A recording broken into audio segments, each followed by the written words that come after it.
On February 2018, an active killer attacked the students of Marjory Stoneman Douglas High School in Parkland, Florida, killing 17 people and wounding another 17. The shooter then managed to flee the scene by slipping in with other students who were evacuating. The shooter was apprehended without incident over an hour later.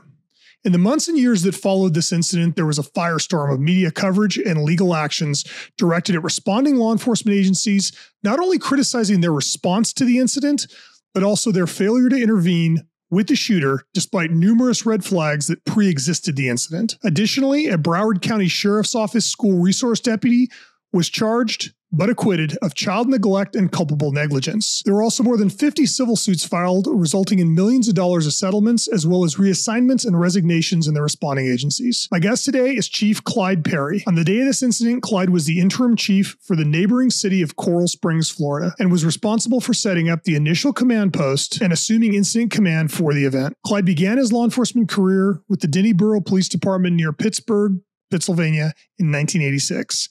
In May of 1987, he relocated to Florida and began his career with Coral Springs Police Department, where he worked his way up through the ranks from patrol officer to chief of police. Clyde was sworn in as the permanent chief of Coral Springs 19 days after this event. There are numerous lessons learned from this event, which we will discuss in detail with the hopes that we will help to prevent future incidents and help future response. This discussion is not intended to second guess or attack the actions of responding officers, but to provide a clear account of what happened, document the lessons learned. As usual in the debrief, we will not discuss the shooter by name or his motives. However, in this case, we will discuss the numerous red flags that occurred, hoping to prevent future incidents. This episode of the debrief has an accompanying decision-making exercise, or DME, created in partnership with the California Association of Tactical Officers. This DME is designed to provide a tabletop exercise related to this event for your agency or team to conduct in conjunction with the episode. Downloadable materials for this DME are also available on the episode page or at thedebrief.live. I hope you enjoy my conversation with Chief Clyde Parry. My name is John Becker. For the past 4 decades, I've dedicated my life to protecting tactical operators. During this time, I've worked with many of the world's top law enforcement and military units. As a result, I've had the privilege of working with the amazing leaders who take teams into the world's most dangerous situations. The goal of this podcast is to share their stories in hopes of making us all better leaders, better thinkers, and better people. Welcome to the Debrief.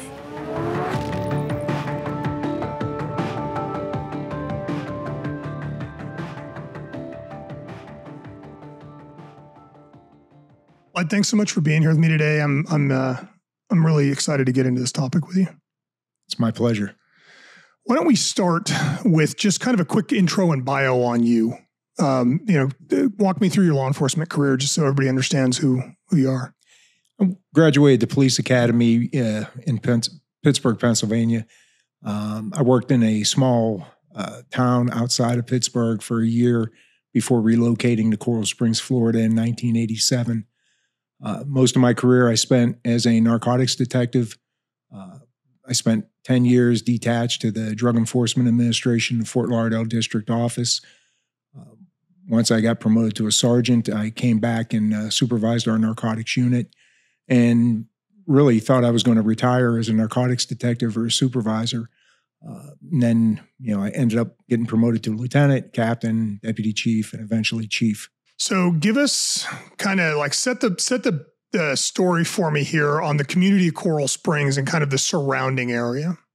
Well, Coral Springs is a suburb of Fort Lauderdale. It's a bedroom community. We have about 130,000 residents. We are in the northwest section of Broward County. Parkland, where the shooting occurred, is the city directly north of us. We share a border. The school, Marjory Stoneman Douglas, you may hear me refer to it as MSD. Most of the country knows it as Parkland, is so close to the city of Coral Springs that the juniors actually park in our city and then walk across the street to the school. So the reason that we were right there is because, quite frankly, we're right there. So the two cities, combined together, probably make up 165,000 residents. Parkland's public safety structure was they contracted out for all their public safety needs. For their law enforcement, they chose the Broward Sheriff's Office, and they provided the law enforcement needs. The Coral Springs Parkland Fire Department provided the EMS and fire services for Parkland and Coral Springs. Part of what makes this incident so unique is the dispatch center. We have our own dispatch center. At the time, I think we were staffed with 28 people. When you dial 911 from a cellular phone in Parkland, that call typically ends up in the Coral Springs PSAP, the Public Safety Answering Point. If you dial from a landline, though, it goes to the Broward County Regional System. Several years back, before this incident, probably 15 years, they regionalized communications. So Broward County took over all of the communications for all of the public safety in the county, with the exception of Coral Springs and Plantation. We were two holdouts, and just felt like it was in our best interest to go ahead and keep our own public safety answering point. So that made this unique in so much that when 911 calls came in, they came into our dispatch center, causing us then to have to relay them to the Broward County Dispatch Center. So there was a little bit to do with that, and obviously it had an effect on our ability to patch the channels while the response was going on. Do you guys share common radio frequencies? We do, and typically when we have an incident, we can patch channels, but in order to patch channels, you have to have the capacity to take the load of the, like for instance, if you're bringing in Coral Springs, you have to have the capacity to handle the load of Coral Springs.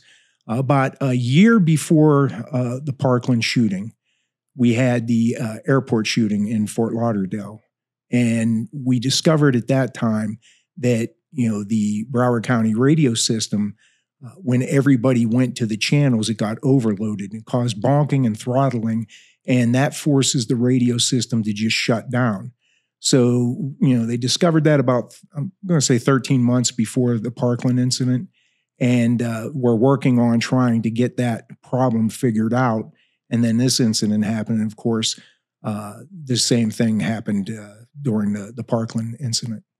So as far as the agencies go, Broward County is a pretty big sheriff's department. Tell me about Coral Springs. You're right. The sheriff's office is a huge, I think 6,000 deputies. Coral Springs, we had 225 sworn officers at the time, 6 seasonal SROs. They play a part later because they responded, some of those folks, to the incident. We have 100 civilians, and like I said, I think at the time our dispatch center employed 28 people. And what was the working relationship like prior to this between Coral Springs and Broward County? Excellent. Like I said, I was a narcotics detective. A lot of the people in the Broward shed, there's nobody in my department that I don't think hadn't backed up a sheriff or been backed up by a sheriff or worked as a detective or in a specialized unit, whether it be traffic or narcotics or, street crimes, with the sheriff's office. We had an excellent relationship with him. In fact, the sheriff at the time, Scott Israel, was a personal friend of mine. I knew him when he was a narcotics detective in Fort Lauderdale. He went up through the ranks there. So we coached football together, and I actually coached with him when we coached his 2 sons. So we had a fantastic relationship. Talk to me a little bit about the school. So it's a high school? It's a high school, and it's a fairly good-sized high school. There's 17 buildings on campus. They had at the time over 3,000 students. I think it was 3,277 students at the time. The shooting occurred in what became known as the freshman building. It was the 3-story building on the northeast corner of the complex. Had 30 classrooms at the time. I believe there were 900 students and 30 teachers assigned to that building at the time of the shooting. And it's a 3-story building? It's a 3-story building. In fact, it was the only 3-story building on campus. Got it. So let's kind of lay the foundation here for timeline of the events. February, school's in, full classes, kind of a normal school day?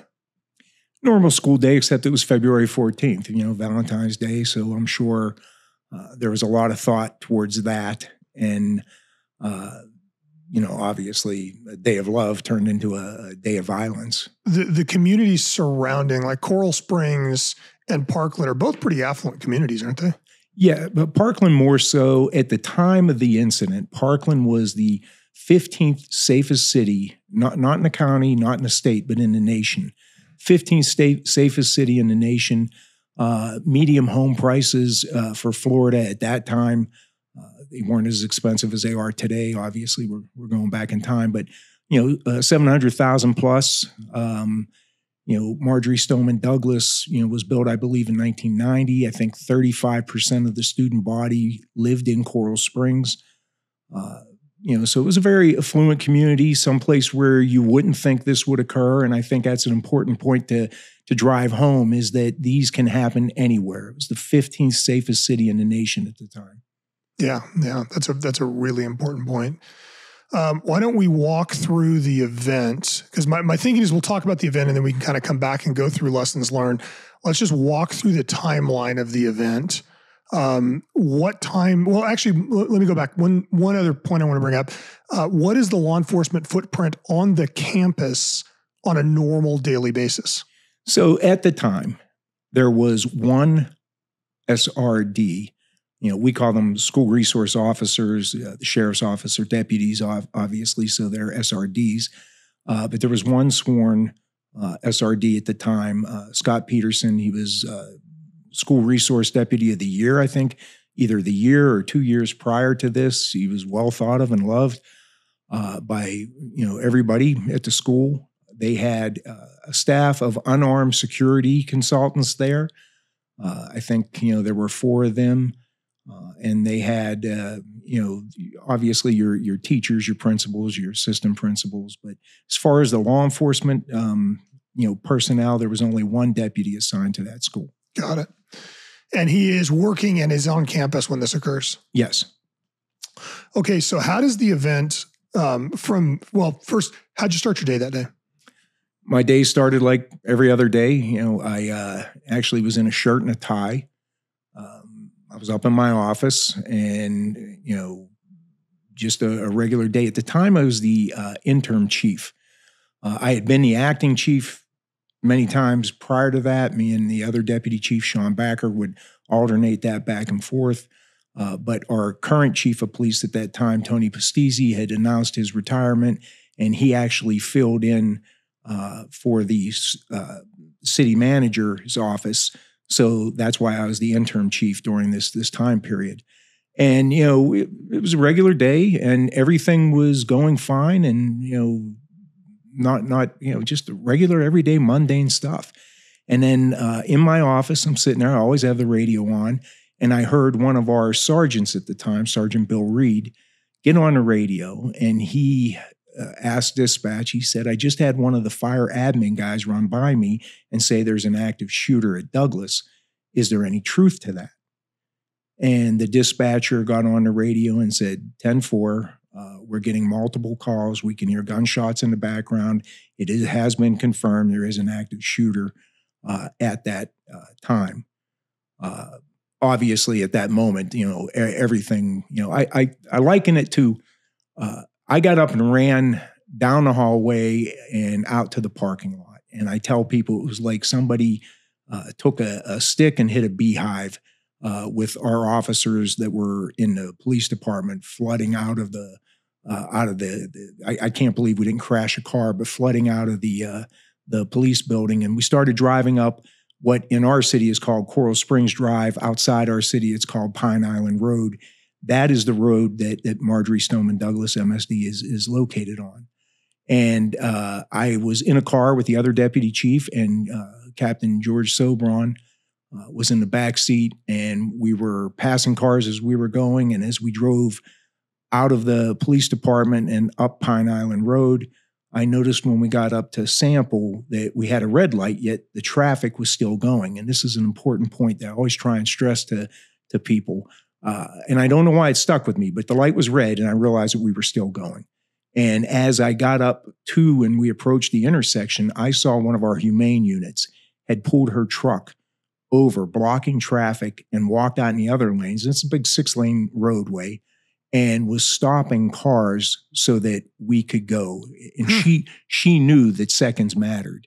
And I really, she was never trained to do that. Her name's Monica Fedowitz, and she did an excellent job. And I tell people all the time, the mistake that the thing we're missing when we do our training or we're thinking about our response to an incident like this is we often overlook our civilian employees. She had an effect that day, and she kept the roadways open so that the officers could respond there quicker than they would if she hadn't blocked off the traffic. That's very smart. From the school's perspective, how does this event start? The school's perspective was, it seemed like a normal, everyday situation. They had, their rules that they follow. They keep the gates secure and they lock it, but it was almost time for dismissal. So the unarmed security guys went around and were unlocking the gates, getting ready for the bell to ring. The shooter pulled up in an Uber car, and he got out of the Uber car and he walked through the east gate going into the 3-story building, which is known as the freshman building, 1200 building. And, he walked in straight through the gate, walked right down the sidewalk, entered the door, and he was carrying a rifle bag. And one of the unarmed specialists, a guy by the name of Medina, saw him, got on the school radio. He referred to him as Crazy Boy because, he had been a troubled student. And, he said, "Hey, Crazy Boy's on campus and he's coming in. He's got this bag." And, if you would see the bag that he was carrying, it was a Cabela's rifle bag. So, pretty sure that it was a rifle. And, he was later, heard saying, Medina, that when he walked in, as soon as he walked in, shortly afterwards, he heard pop, pop, pop, pop, pop, pop, pop, and knew that was going on. So Medina had contacted Deputy Peterson, and Deputy Peterson went to the 1200 building, and, the shooting was already taking place at that time. When the shooter walked into the east side of the school, he walked into the alcove where you'd be able to walk up to the second and third floor, removed his gun from the rifle, or his rifle from the gun bag, charged it. At that time, another student came in and he saw him, surprised him in the alcove there. And he looked at him and said, that student was Chris McKenna. And he looked at Chris and he said, "You better get out of here. It's about to get messy." And Chris ran out and found the offensive line football coach, Aaron Feiss, and told him what was going on. Shortly after, he fled the school, the shooter is seen going out into the hallway, raising his gun, and that's when the killing started. So the student tells a football coach, the football coach leaves, or what does he do? Football coach, and again, you got to understand at the time, there were a lot of policies in place, and they had what they call a code red in place. And a code red is supposed to be called when in the event of an active shooter. And, my understanding is that although they had that policy in place, there were so many false alarms because, there were so many social media threats going on at the time. And they had done this so many times that even though the policy says, hey, if you have a reasonable belief that there's imminent danger, call a code red, they were discouraging their employees from doing it. And, I don't know this to be fact, but what I had heard is, they said, unless you see the gun, don't call it. So Aaron Feiss gets this information from the student, and he goes to the west side of the school. And by the time he gets to the west side of the school, he opens up the doorway to go into the school. And at that point, the shooter was on the west side. He had already traversed from the east side to the west side, killing 11 people. And when he got to where Aaron Feist was. Aaron Feist confronted him. We believe he grabbed the barrel of the gun. Of course, it was hot, and he got shot in the chest and died right there. Okay, so let's kind of trace this shooter's suspect's path, and we can kind of show this in the graphics. He enters on the first floor of the freshman building in what you described as the alcove. Where does he go? So he's in the east side of the building, and he goes immediately out of the stairwell area, and he pops out, and he just starts shooting anybody that's in his line of sight. Through this incident, he never entered a classroom. I think that's important to know what goes on. Before this, most of the time when one law enforcement officer showed up, a lot of these school shooters would shoot themselves. And, but that's not an all the time issue, so we have to look at what's going on, because they're evolving just as our training's evolving. And, he enters the east side of the school and he starts shooting people. He never enters a single classroom, but he shoots into classrooms. So if he could see somebody through the doorway, he would shoot through the doorway and shoot at anybody he could see. The school is aware, and since then, I think all schools, since Columbine, all schools have been taught, to find a hard corner and get everybody huddled in there. But again, a code red wasn't called immediately in this situation. And I'm not sure if when Aaron Feist first got the information before he had a chance to confirm it, if he would have had enough time to even make a difference early on in the event. So the shooter goes down and he's shooting people in the hallway and he's shooting people in the doors. And again, it's just line of sight. If he saw you, he shot, and he worked his way from east to west. One of the Chris Hickson was one of the athletic, the assistant athletic director, or the athletic director, I believe, for the school.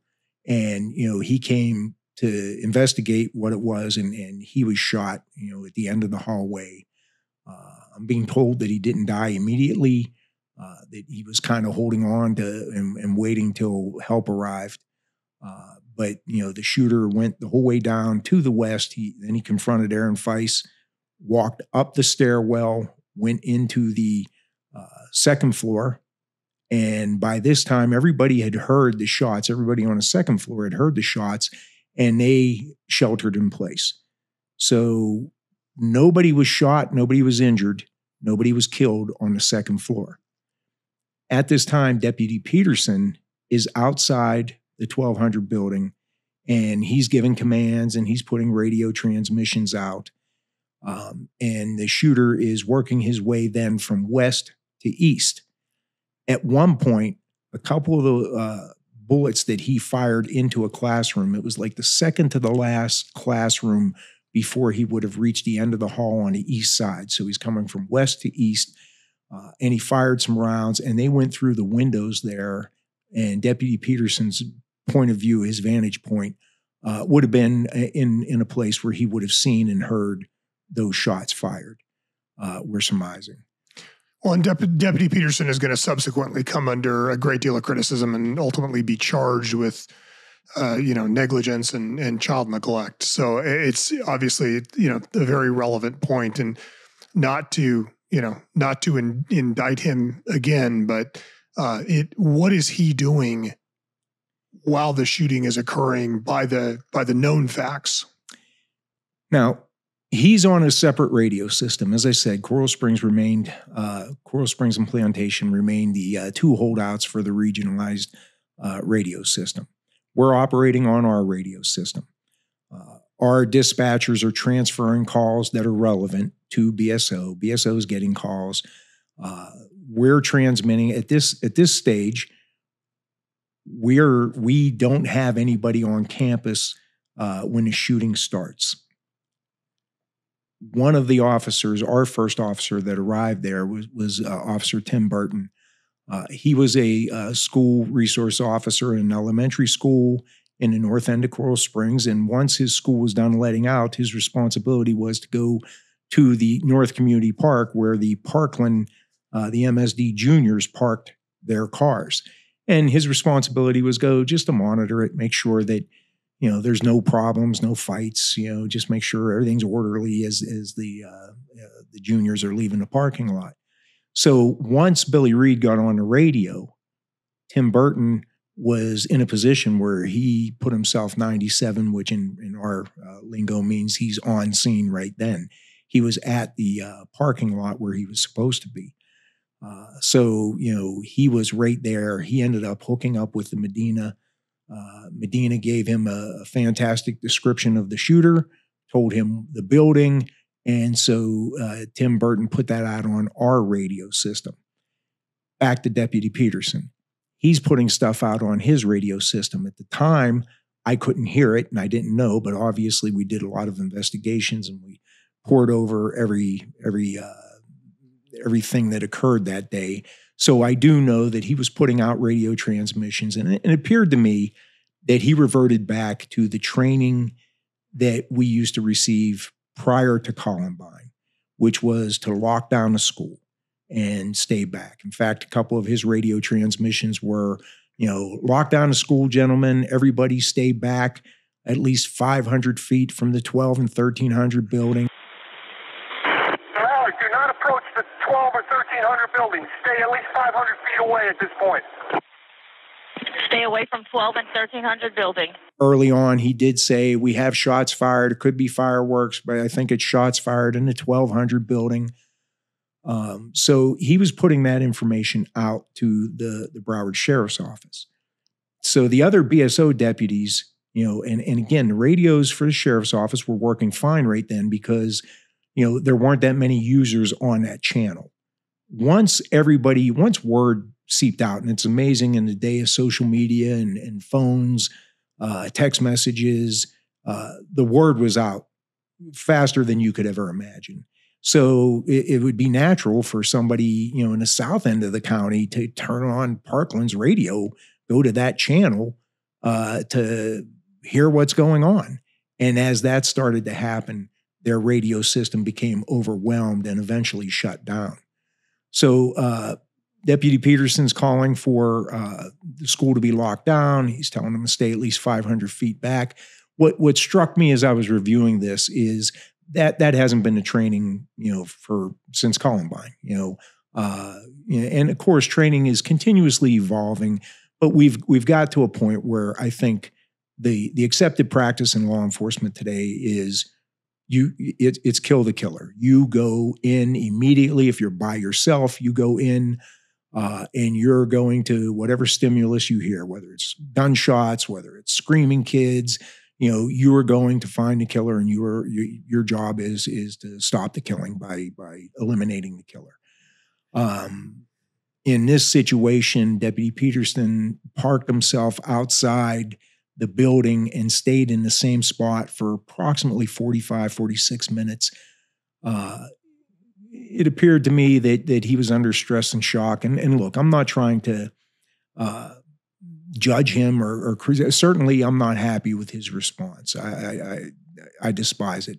I tell everybody we'd all like to think that we would do the brave and courageous thing when we're under that certain situation. But until you're outside that door and those shots are firing, I don't think everybody knows how they're going to act or react to that.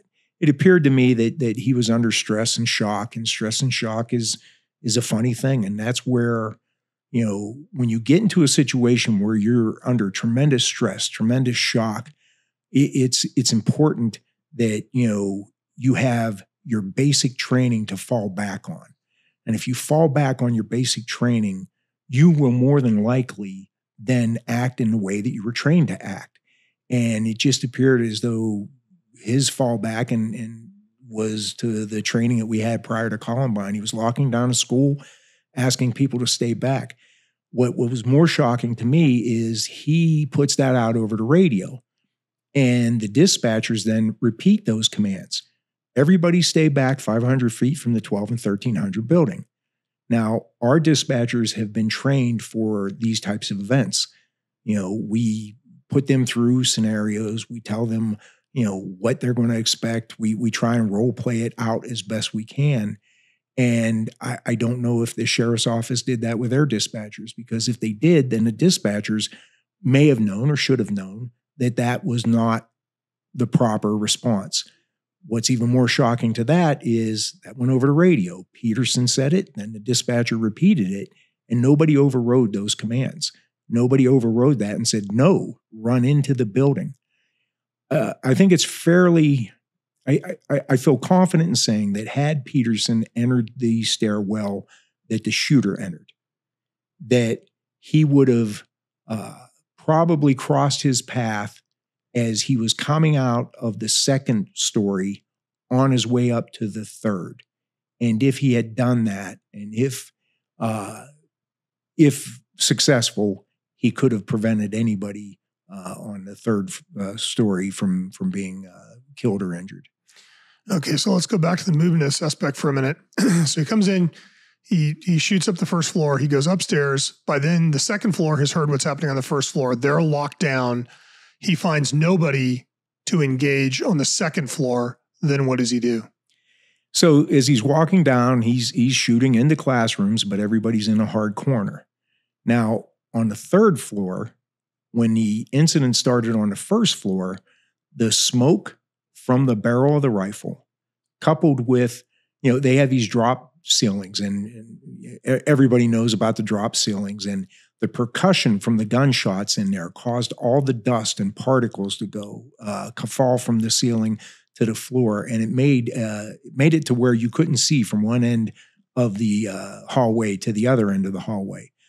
So that we believed that he pulled the fire alarm, but we don't believe that now. We believe that the smoke from the gun and those dust particles caused the fire alarm to go off.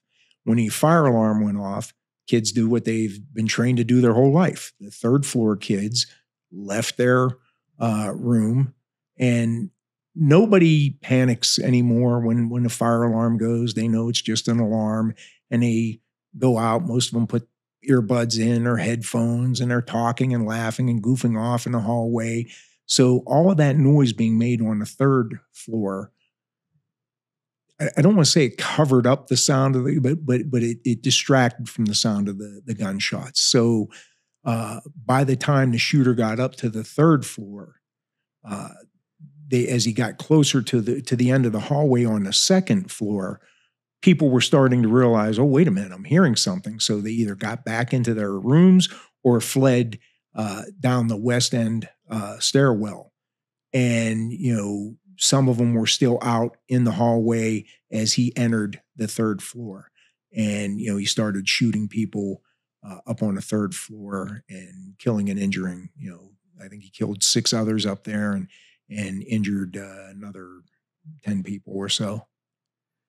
Okay. So you have some kids that are evacuating the building, some that are going back into classrooms. He's now moving through the third floor. Deputy Peterson is still outside putting out radio traffic. When in this process do other law enforcement resources begin to arrive? The sheriff's office at one point had 9 deputies on scene while shots were still being fired. Some of them got there for the last volley. Some of them got there, before that. So the sheriff's office got there, and of course, the main gate that they came in was locked.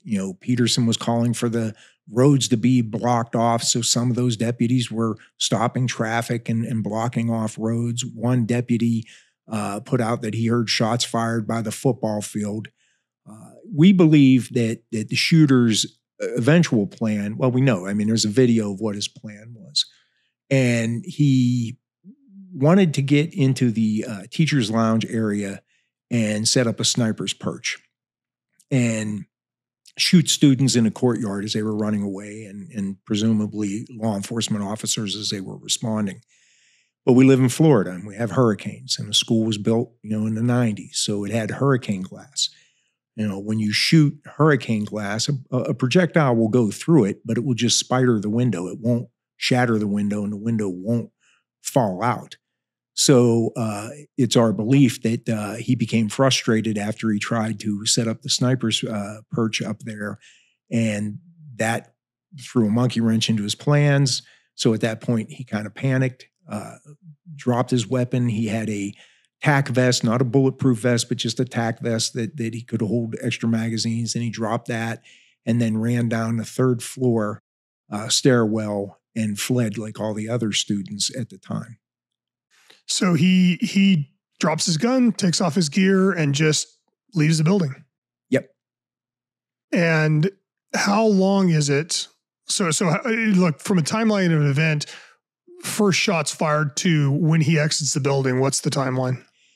The entire shooting portion was, I believe, somewhere around 6 minutes, less than 7. So obviously these events happen very quickly. So it's important to have somebody on scene that intervenes right away. In this case, we had, like I said, at one point, 9 deputies that were on scene while the shooting was still going on. So when he finally drops his stuff, he filters in with the other kids, runs across, and there's a big shopping center, Walmart's there. He ends up going and buying a drink, and then he ends up at a McDonald's, and he sits down with a kid named John Wolford. And, he didn't know John. John was a big kid, and he sat with him, and he said, "Hey, can you give me a ride out of here?" And John's like, "Oh, I'm a freshman. I don't have a driver's license. I'm not 16 yet." And so he's like, "Oh," he goes, "well, my mom's coming, but, she's not going to give you a ride." Little did he know at that time that he had just shot John's sister, Maddie, and she luckily was one of the survivors, and is presumably doing as good as she can right now. Someone had told me that this event inspired her to become a trauma nurse. So, but I mean, could you imagine if he actually gave the shooter a ride out of there after he shot, his sister? I mean, just even sitting down with him makes my stomach turn. Yeah. So, he walks away from the McDonald's area. And, of course, by that time, we've got a description. Medina knows who he is, but couldn't remember his name initially. Like I said, he had a nickname for him. He called him Crazy Boy. Eventually, we got his name, and that was boloed out, and it was boloed out on our radio, which our radio then was patched with Coconut Creek and Margate. Our fire guys were working the scene. Our cops at that point are working the scene, and Mike Leonard, Coconut Creek police officer who used to work for Coral Springs before he got hired by Coconut Creek, was familiar with the area and floated and saw somebody that matched the description, held him at gunpoint, and he was taken into custody a little over an hour after the incident. And taken into custody uneventfully, right? Yeah, well, yeah. I mean, he went right down, was held at gunpoint by Officer Leonard. One of our sergeants went over and cuffed him, and, it was pretty uneventful. Okay, so let's go back now. So the shooting takes roughly 6 minutes. You've got, somewhere around 9 Broward officers and the SRD Peterson on scene. When does the first Coral Springs officer show up? He shows up, like I said, almost immediately when we heard, because he was in the parking lot. So he shows up and he engages Peterson. He says, "Hey, where's he at?" And Peterson, for whatever reason, maybe he believed this, said, I don't know. He might be out in the parking lot. So, our officer, Tim Burton, starts scanning the parking lot looking. And of course, it's a school. It's filled with cars of teachers and students and, faculty. And, he starts doing that. By then, all of our officers are arriving. Like I said, once that went out, and a point of contention here, in Florida, we have mutual aid. And how mutual aid's supposed to work is you're supposed to, if you have an incident, if say I'm the chief of Coral Springs and I'm having an incident and I would like Margate to respond, I invite them in and invoke mutual aid, and they can come in and assist us with the incident.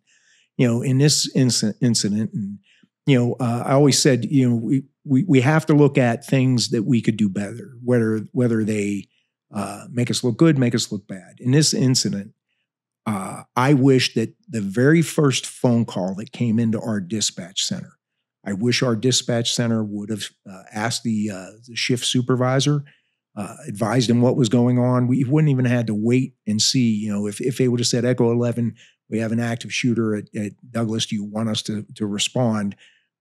Everybody would have responded. We wouldn't even had to wait for the incident. So that's something that a change we made afterwards. Our dispatchers were doing what they were trained. They were doing what the law says. They were doing everything that they should have been doing. But that is something that I think needed to change. And I think that's something going forward that anybody who's within striking distance of a major incident like this needs to be going there. So our officers went there. The first group of our officers that got there, they were during the investigation conducted by the Marjory Stoneman Douglas Commission. They called them the Mazzy group. Nick Mazzy was one of the first officers there, along with Scott Myers and a lot of our other officers. And they ran, and again, there were 9, including Deputy Peterson, BSO guys there. And, it got contentious afterwards. There were a lot of remarks. And look, incidents like these, very, very difficult. There's a lot of Monday morning quarterbacking. Again, with Peterson, he'll answer, it's between him and the Lord. He'll answer someday. He'll have his time to atone for this. But I'm not going to judge him. I wasn't in his shoes. I would like to think I would have handled it differently, and I'd like to think that other officers would have handled it differently. I do believe that the difference between the sheriff's office and ours is, it appeared to me, is that when our officers ran by, and let me back up for a second, training is everything. I say it all the time. Training is everything. About 6 months before this incident, we had a training session set up where we did this exact incident. We have a shoot house. We're fortunate in Coral Springs to have our own range. We have a shoot house where we can shoot simunitions, and we had our dispatcher out there, dispatched a call. Our officer had to drive up to the range, and it was timed, which puts a stress level on the officer's training. Had to get his AR, unbuckled from the secure rack above the head in the car. He had to get out of the car. He had to sprint 100 yards to the thing when he got to the target, which was our simunitions house. He came across a kid that was bleeding out, and then he had to make the decision: do I stop and help control the bleed, or do I run past? So this exact scenario played out, 6 months later at Douglas. So that day, our officers ran past the BSO guys, and I think the BSO guys were just waiting for somebody to yell charge. It appeared as though nobody took command, and then Peterson's commands were stay back, don't go in. So, a lot of confusion on that part. When our guys ran to the door, BSO guys did join in, and that's something that, a lot of people are like, oh, those BSO guys never came in. Nothing could be further from the truth. I will tell you that there's many brave, good, fabulous, great men and women of the sheriff's office. I don't want to come off and sound disparaging to them at all. I mean, the facts are the facts. For a period of time, there were 9 deputies there that didn't enter, but once our guys ran past, several of them joined in and assisted immediately with the search. So they enter the building. Now you've got a contingent of how many people? Well, at that point, we've got the Mazzy group, and I think he had probably 6 to 8 officers there. They came in on the west side. One of those officers was, Scott Myers. He's a sniper on our SWAT team. Nick Mazzy's a SWAT operator. He actually is the SWAT commander for our department right now. They ran to the door. Scott Myers said, look, I had a .308 rifle and my AR-15 in my trunk, and the thought of going to the trunk and retrieving that would have taken too long. I felt like seconds mattered, so I ran with just my handgun, knowing that having a rifle would be 1,000 times more effective and better to engage a shooter than my handgun, but he made the conscious effort that seconds mattered. There's a still photo as they were entering the west side of the school on the first floor, and you can see that he's pointing up to where the shooter tried to set up the sniper's perch, the teacher's lounge area, because he saw those bullet holes up there. So obviously that was a concern. They entered in the west side. I believe at that point they found Chris Hickson, who almost eerily gave a smile, like, okay, you're here, and then died. At that point, our second group, led by Brad Mock, and the Marjory Stoneman Douglas Commission called them the Mock Group, entered from the east side. Well, as I said, there was still some smoke in the hallway, and dust particles were still in the air, which caused obviously a dangerous situation. And you have law enforcement on each end of the school, blue on blue situation. But ironically, Mock was our SWAT commander at that time. He's now a deputy chief. And when you reach the rank of deputy chief, you have to step down as the SWAT commander. That's when Mazzy assumed control of it. But they grew up together. They've been friends forever. I will tell you that one could start a sentence and the other could complete the sentence with almost 99.9% accuracy. They're almost like one person. And having that kind of response and those kind of quality officers made my job so much easier. You know, people said, oh, you know, you, not me. It's the men and women in my department. You know, they not me. They made this go as smoothly as that portion of it did. Once they got in and they realized it, they started talking. Mazzy's group transitioned up the stairway and then started clearing from west to east, the second floor, while Mock's group cleared east to west on the first floor to avoid any kind of a blue on blue situation. Smart. And they obviously are immediately finding victims, at least on the first floor. Second floor, they're not going to find any, right? Right. Second floor, they don't find any. And then on the first floor, you know, there's a lot of decisions that need to be made. And I don't think that you can plan all of that out. You know, we have bodies in the hallway. We have bodies in classrooms. We have terrified freshman students in the classroom. Do you shelter in place? Do you evacuate? Our training dictates that we run to the stimulus. You know, if we hear shots, screaming, whatever, we are going to kill the killer. That's what our training dictates. And, you know, those guys in my mind would have done just that. I mean, but when they got in, there was no stimulus. So then you're thinking, okay, where is he? Is it a hostage situation? Is he out of the school? Where are we at? We're not hearing screaming. We're not hearing gunshots, you know, but we don't know where he's at. So you have to assume not only he's there, but you have the +1 rule. Even though our dispatch center is getting calls saying there's a shooter, you always have to assume that there's more than a shooter. There's always another that you have to, until you've cleared everything and you know you don't have anybody else, you know, you have to consider that. So because there was no stimulus, they started to take ground and started to treat the students that were injured, because, you know, our training about a couple years, maybe 4 years before this incident occurred, we started to really focus in and hone in on stop the bleed.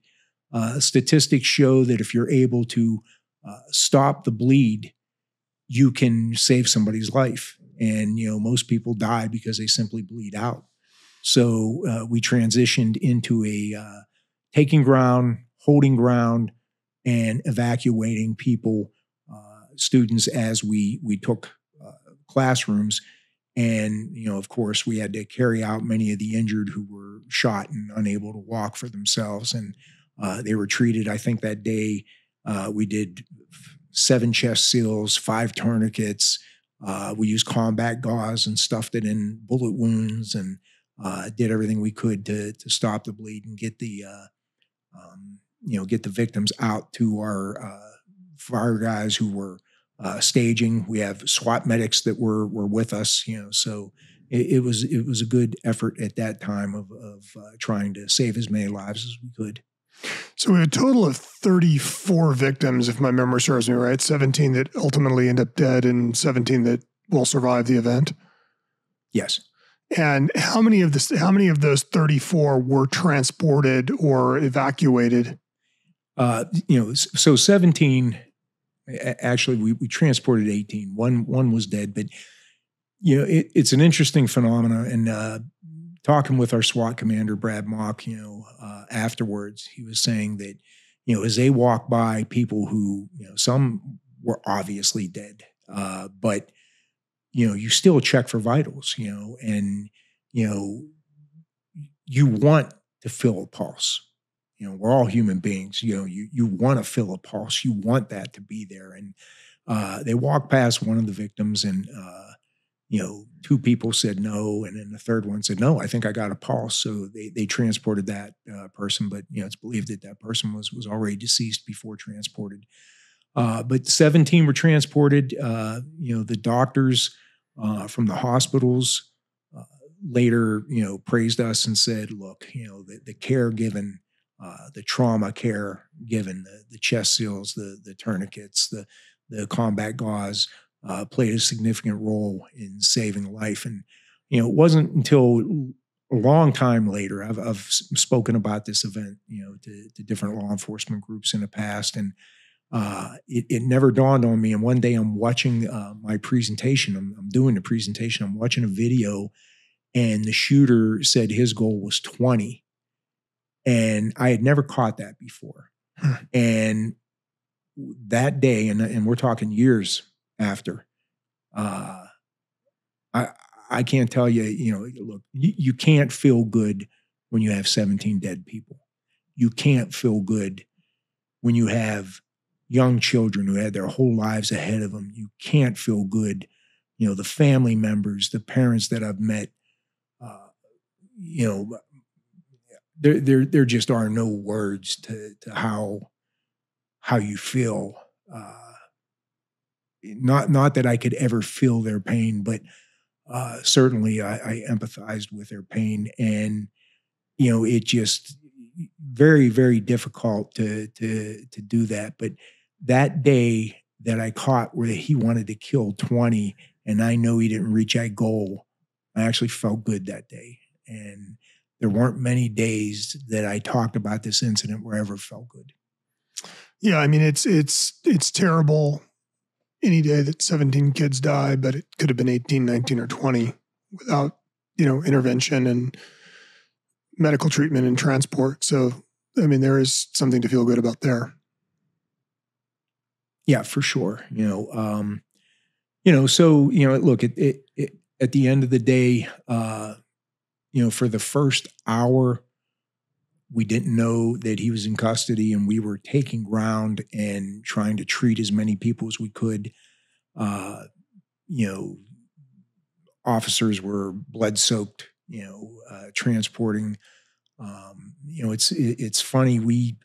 So many people immediately after the incident, there was a lot of finger pointing. Obviously, the news media was there, and as word was getting out about, law enforcement not making an immediate entry into the school, which of course has been our training, there was a lot of sharp and harsh criticism. And, we had investigations being done by the Marjory Stoneman Douglas Commission that was impaneled by the governor to investigate this incident.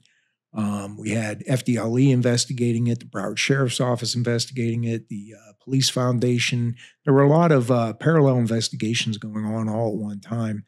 And, there was a lot of criticism that was going on over the response. And as the facts were coming out, and, I remember we were being hosted by the 1013 Club, which is retired New York City police officers. They have a chapter in the city over from Margate, Florida, and they wanted to present us with a plaque. And I was there with my deputy chief at the time, and now the current chief of police, Brad McKeon, and Mike Leonard was there, and he was the guy from Coconut Creek, the officer who found the shooter, and he had a medal that he got, and I remember looking at Brad saying, I got to get around to this. There were a lot of brave and courageous things done by many of our officers that day, and we hadn't taken the time to recognize any of them. And again, part of that is, when there's 17 people dead, it doesn't feel, like a victory. It doesn't feel good. But I knew at some point, I had to recognize those that rushed in there not knowing where the shooter was, going into harm's way, being willing to put their lives on the line, and then finding victims and treating victims and transporting victims and saving those lives. There were so many good things done that day that I said to him, during this incident, or during this presentation by the 13 Club, I said, we got to get around to doing that. And we eventually did. And when we did it, I remember I choose my words carefully, and I wanted to make sure that all of the family members knew what their loved one had done, what their first responder had done. And, about halfway through my initial speech, I almost quit and said, guys, just come up and get your medal. And, I remember locking eyes with one of the dispatchers, and I just pushed forward, and it really was I think a turning point for our department, and a very emotional day for not just the officers and the dispatchers and firefighters that were there, but for their family members and the community as a whole. So I want to transition to kind of lessons learned, but just to give context, like, this is going to be an international firestorm of media and lawsuits and prosecution, and this is going to blow up into a giant shit show. When did that start? Like, how long after the event did you guys start to get the feeling that this was going to explode? Immediately. And when I say immediately, I guess so after the suspect's in custody, we still have 17 buildings to clear. That's a tremendous, it's a huge campus. It's tremendous, again, we have one person in custody. We always got to think, well, what if there was another, So we've got, kids that we need to evacuate. We've got this. While that's going on, every politician in connected to Parkland, the state, the state of Florida, the United States, like anybody that can get some TV time. Look, the cynic in me would say that, and I'd agree with you. I do think, look, a lot of our commissioners, they want to help. They just don't know what to do. So they're showing up. Our state senators are sending their people who are on the ground in the city to show up on their behalf as they're traveling there. Our U.S. senators or congressmen are doing the same thing. So, people that work for them are showing up. I'm from so-and-so's office. We're here to provide assistance in any way we can. And each person that shows up, what can I do? What's going on? You find yourself in a situation where I don't have time to brief everybody individually on what's going on. So that day, early on, again, not my jurisdiction, and I'll have to go back and I got to go into a prior incident that will lay the groundwork for this.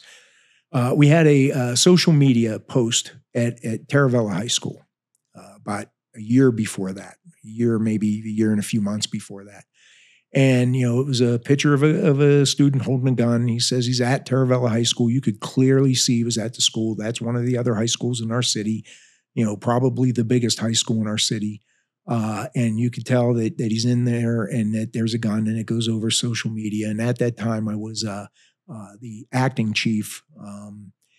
And we respond to that incident. And, my responsibility as the acting chief, set up a command post and run the operation from there. Unified command, you get with the fire department because it's a law enforcement event. That makes the police chief the person or the highest ranking person in charge from law enforcement. It's theirs, supplemented by the highest ranking person from the fire department. And you're supposed to run the situation from there. I will tell you that I did none of that. I was in the school clearing room after room after room. And I will tell you that one is, I did a horrible job that day. And part of it was lack of knowledge. Part of it was my son was in that school. And until it was almost like until I cleared the hallway from each room from the west side of the school to the east side of the school. And until I got to the gymnasium and got in there and saw my son, and I couldn't think of anything else, so that comes to play. And that's one of the lessons learned is you're going to have officers who have loved ones in the school. And we had many in Parkland when that occurred. We had major incidents and we always debriefed them. And I would tell everybody, you have to debrief every incident. What cops typically do is, you have an incident, maybe it doesn't go perfect. Maybe there's always something you could have done better, always. And, you're going and afterwards, things could have been better, but the bad guy's in jail, you got him and the incident's okay. And next thing you know, you're high-fiving each other and you just move on to the next thing because it all turned out all right at the end. I'm telling you, the ends don't justify the means. You have to debrief every incident and go back and say, okay, let's walk through this. What could we have done better? And then you have to know what you could have done better and make sure that you do it better. On that situation, we ended up in a situation where our training sergeant, Carla Miller, came into my office and she goes, "Are we going to debrief this incident?" And this is the Taravella incident. And I said, "Yeah, Carla, we debrief them all." And she goes, "Well, I'm going to tell you right now, I don't have anything good to say about you." And, in some departments, a sergeant wouldn't go to a deputy chief and basically say, "You suck today, dude." And she was like adamant, "I'm not going to have anything good to say about you." And I said, "Carla, you shouldn't. I shit the bed today. I didn't do my job." And I always tell law enforcement leaders around the thing, if you can't look yourself in the mirror and you can't admit that you made mistakes and you're not going to get any better and you're a poor leader. You need to be able to do that. You need to be able to look at that. And more importantly, examine what was done and then fix those things. Now, fast forward to the day of Parkland. Again, we get there. I'm dressed in a shirt and tie. I have my ankle gun on me. And rather than set up a command post, I was outside Building 1 with a bunch of people in a stack getting ready to make entry into Building 1, start searching for this guy. And my deputy chief next to me, Sean Becker, grabs me and says, "Hey, we're screwing up. We got to start a command post." And he was right and he was wrong. Not my jurisdiction. Command post was supposed to be set up by the Broward County Sheriff's Office, but no command post had been set up yet. So when he did that, I was like, almost frustrated that, we're getting ready to make entry into a school and now I got to go. So I grabbed the highest ranking BSO deputy I could find, was a lieutenant. And we ran back across the campus out the Pine Island Road. And I said, "Hey, we got to get, Captain Jordan here." And by that time they were experiencing radio issues. Radio issues at the school in Parkland were tough anyway. It was a dead zone for their radios, even on the best day. And he had ran out of his office and left his cell phone. So we had no way to contact her. But it was clear at that time that no command post, no unified command structure was set. So I called for one with the help of Captain Sobron and McNally from the fire department came and we started a command post. That, I guess, is the good thing is, okay, now we're getting a unified command set up. The bad thing is because that came much later, the fire department had already set up their triage area and their command post, and it was too close to the problem. It was too close to Building 12. And they had, already set up their trauma areas, and it took a tremendous amount of time to get that set up. When I say a tremendous amount of time, obviously quickly, but for the incident, seconds matter. They didn't want to pick it up and carry it away, so they just ended up, pulling fire apparatus up to block any stray bullets that may come their way, so that they could continue to treat the victims as we were pulling them out. But I guess what I would say about incident command is it's so necessary. I was trained on it, and I will say that the fire guys live it every day. Cops don't. We suck at it. We're awful at incident command. When I went through ICS 100, 200, 300, so on, I was a narcotics detective, and I was like, what am I even doing in here? I'm a narcotics detective. Why am I listening to this? That day, February 14th, 2018, I damn well wished I'd have paid attention a little bit better than I did. So that is something that I think is a big takeaway is, take that ICS training seriously. It's a good foundation. It works. It helps you organize everything. And these events are just too big and too massive that without some kind of organized structure, they'll go sideways on you. So, I would tell everybody to take the ICS training seriously, make sure you know whose responsibility it is to set it up and get that set up. And if nobody does, the next guy has to. And in this incident, again, it wasn't my jurisdiction, but for the first hour, for the first 2 hours, it was my scene, because, we set up the incident command, and, we set up a tactical command post, and, at that point, Deputy Chief McKeon and Brad Mock were running that, and we were working the scene. So although not our jurisdiction at the time, it was our scene early on. All right, so Clyde, let's dig a little deeper into kind of lessons learned here. Why don't we start with self-deployment? Like any event like this, you end up with a lot of self-deployment. We talked about the politicians who are self-deploying, but what did you guys face as far as law enforcement or fire or parents or others that were self-deploying into your scene? So, we talked about the importance of debriefing prior incidents. We had an incident where one of our officers was shot 5 times responding to a armed robbery, going after a suspect who barricaded himself in the bushes and, concealed himself, shot one of our guys 5 times.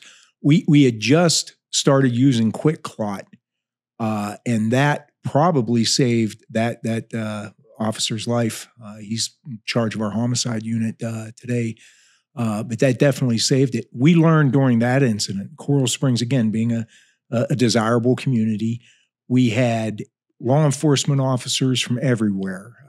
I told you that for 10 years I was assigned to the DEA task force. When we'd get a new DEA agent that would move in, they'd always send them over to me, and most of them would live in our city. So, that incident, with our officer that was shot and almost died, showed us that, look, we're going to have people showing up from every law enforcement entity, around, and they're going to show up. They're going to be in plain clothes. So now fast forward to Parkland.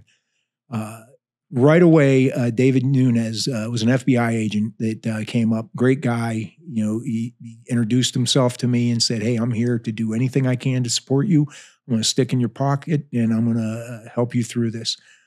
So he was probably one of the first officers from another agency that my attention was drawn to. Sean Visner from Sunrise showed up. He's like, "Hey, I'm the SWAT commander. Where do you need me?"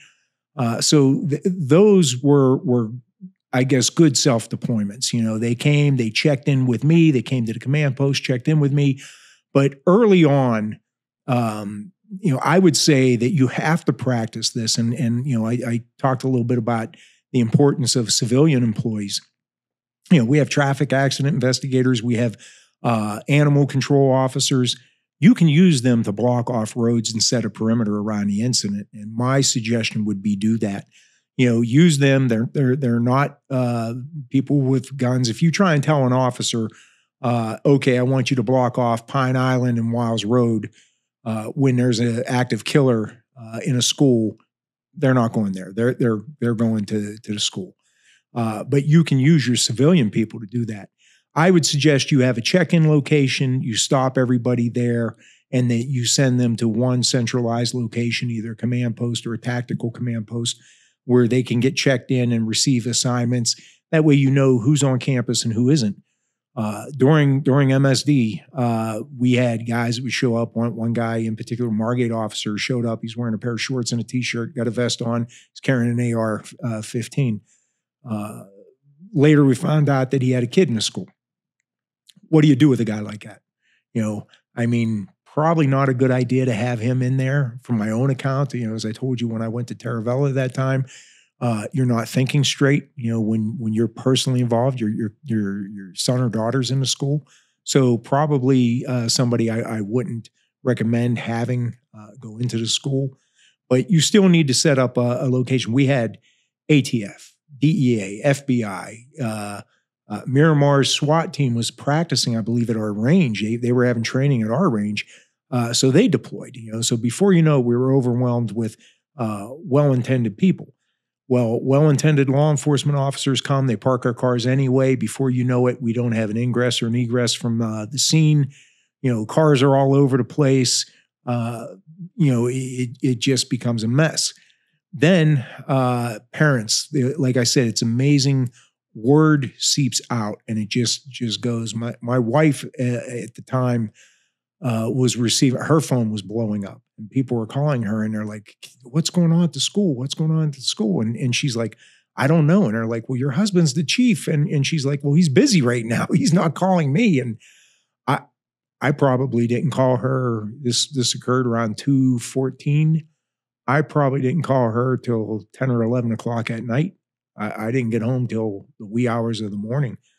Didn't even cross my mind to call because you're busy, So there's so many things. I would recommend that you have what I call a chief's checklist, and you have a checklist and you think it out and write it down, and it's a checkbox. And there are certain things that you may not need. The bomb squad. Okay, this isn't a bomb squad event. We don't need the bomb squad. But I'd have it on there so at least it's a reminder in case you do. Drones become very important. How do you search the roof of a school, 3-story building? It's a lot easier to get a drone up and get eyes on it than not. So have a list of those things and do it. In this instant, the word seeped out so fast. And ironically, as everybody knows, it was February 14th, 2018. It was Valentine's Day. It also happened to be Ash Wednesday. There is one picture that just sends a chill up and down my spine every time I see it. It's a scared parent, and she has the ashes on her forehead and the sign of a cross. You can tell, horribly scared, horribly shaken. One of the things that we did that I wished I could go back and change was, as you're evacuating students, I'm bringing them out. Again, you don't know. Is one of them the shooter? You don't know what you don't know. So you try and be as safe as possible. You tell them to drop their backpacks. We put them all in a pile right outside the school. And I wish we would have thought to say to everybody, take your iPhone, take your phone with you, and send a message to your parents, one message just to your loved ones saying, hey, I'm okay. We took them to a park where then we separated, who are witnesses and who aren't. But when we dropped all the backpacks there, some of them had iPhones in. And, parents are hearing about this shooting and word seeping out. Social media makes it go faster than you can control it. It's going to get out there. Everybody knows. Parents are showing up. The scene's overwhelmed. Some parents are using the Find My iPhone app and they see that their phone is at the school and it hasn't moved for hours. And they're horrified. They believe that their kid's a victim.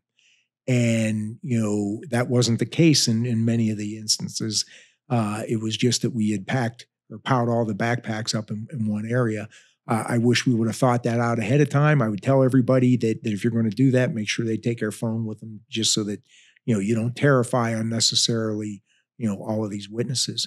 Our scene was overwhelmed, and, we had a perimeter that was good enough for the school and good enough for the area. Obviously, we got a crime scene we need to protect.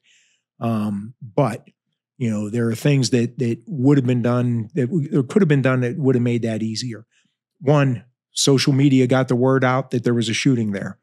We could have used social media, get the word out to direct the parents to a family reunification center. Early on, we set up a family reunification center. We set it up at a hotel in the north end of Coral Springs, Marriott Hotel. And we could have used social media to tell the parents to go there instead of going to the scene. That maybe would have helped, stop some of the car traffic that was there, some of the people that we had to hold back. You're using a lot of manpower to maintain the scene, and you could have sent them elsewhere. So something like that would have been good. I would have used our public information officers and our social media people. And some departments don't have the luxury of that. Some departments only have one person that does that. And most of the time, and I warn departments, a lot of smaller departments, it's the chief that's the social media guy. Well, the chief is busy. He's not going to be the social media guy. So that's a bad move. Have somebody that you can spare do the social media stuff, and have them get together with the surrounding agencies. My thought is our plan afterwards, and one of the changes we made is, our social media people would link up and they'd have training with Margate and Coconut Creek and all of those other social media people, so that if you have an incident like that, you have enough people to divide them up. I would put the politicians, they want to be close. I would put them, we had a command bus. BSO eventually brought theirs out. Their bus was better than ours. Ours was old at the time. We've since replaced it with newer technology and a better bus. But I would use that older bus, and that's what we eventually did, was house the politicians and school board members in that area there, so that we could provide updates so that they know what's going on our time frame. If you had a PIO or a social media director or somebody savvy with that, you can assign it there. The only thing I would caution about that is you have to have one unified message. So you have to have a clearinghouse of where this message is going to go through. In my mind, it would be if the event's in Coral Springs, it would be Coral Springs' PIO who is in charge, and that person would obviously vet everything and put out the message to all the other assistants from all the other departments. And I think that probably is a common sense approach to this. I would also put somebody up in dispatch and immediately start putting out, yes, we are working a scene. Do not go there. If you've identified the family reunification area, put that out.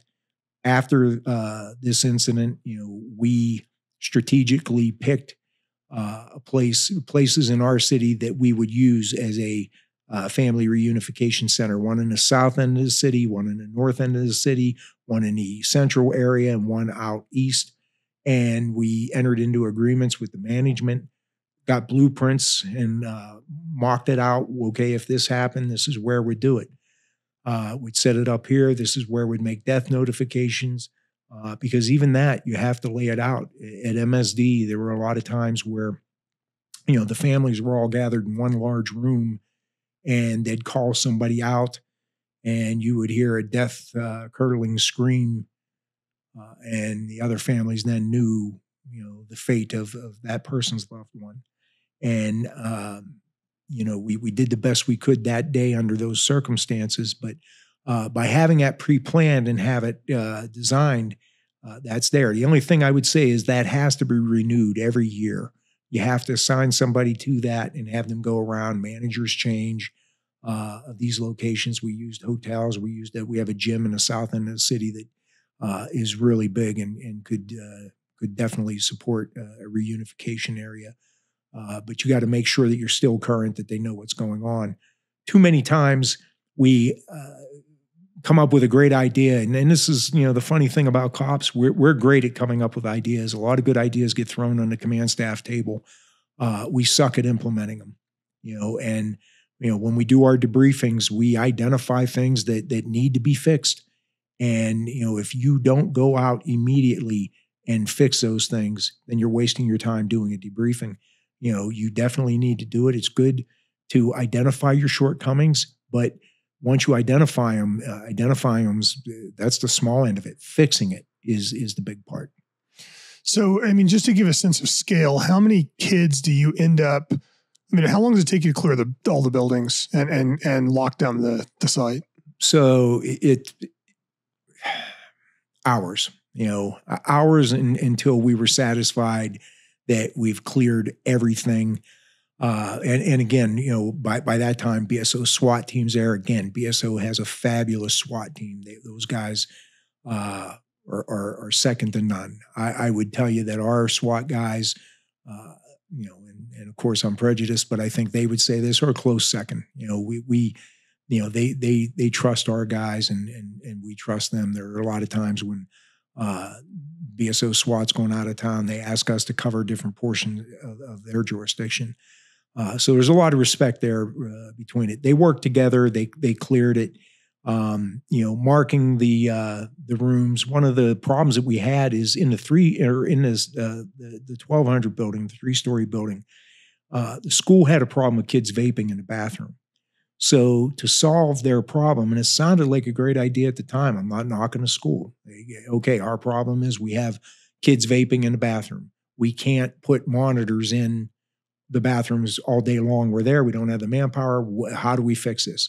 Well, so what they decided to do was lock the bathrooms on the first floor and lock the bathrooms on the third floor, so that if somebody needed to use the bathroom, they go to the second floor. Makes sense when you're thinking about that. But now we have this incident. You had kids that were trying to take shelter in the bathrooms, but the bathrooms are locked. That's a problem. You have law enforcement clearing a school. And as you know, we can't walk past a locked door. If we walk past a locked door, who's to say that the shooter isn't in there and locked it? So now we either have to destroy the lock, pry it open, do something to get in there, post somebody outside there to hold that door. And now you're losing manpower as you're progressing down and clearing each room. And on that day in particular, we're clearing rooms, but we're also losing manpower because cops are picking up wounded kids and carrying them out. And we commandeer golf carts and anything we could use to transport them to the triage areas.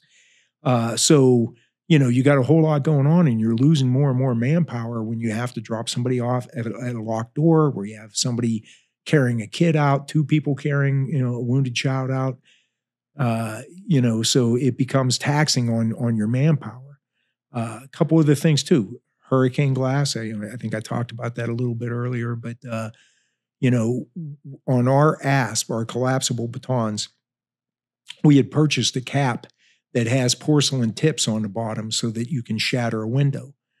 I will tell you this: if you think about the kids on the inside, you can't get in, you want to get in because you want to clear it. Now you're shattering the window. What do you think those kids are thinking on the inside?